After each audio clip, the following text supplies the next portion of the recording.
What is the Dunlendings' relationship to the Gap of Rohan?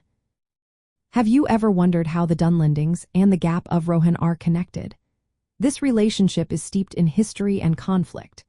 The Gap of Rohan is a key area located between the Misty Mountains and the White Mountains.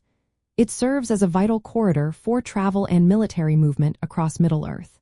Because of its strategic importance, both the Dunlendings and the Rohirrim have long sought control over this region.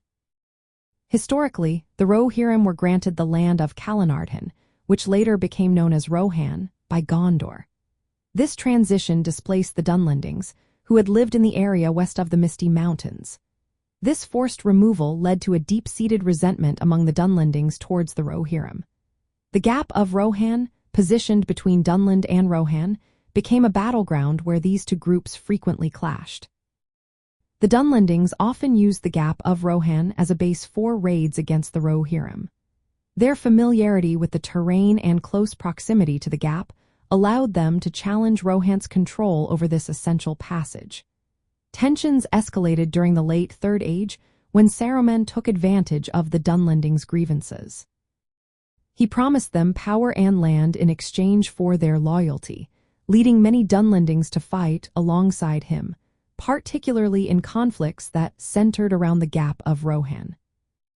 The significance of the Gap extends beyond its geographical features.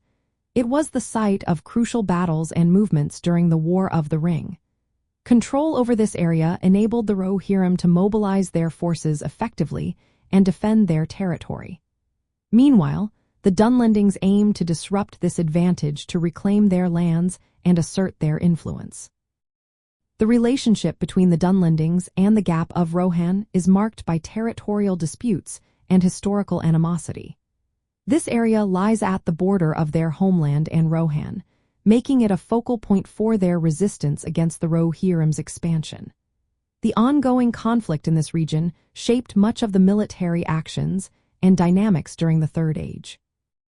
Understanding this relationship helps us appreciate the complexities of Middle-earth's geography and its impact on the peoples who inhabit it.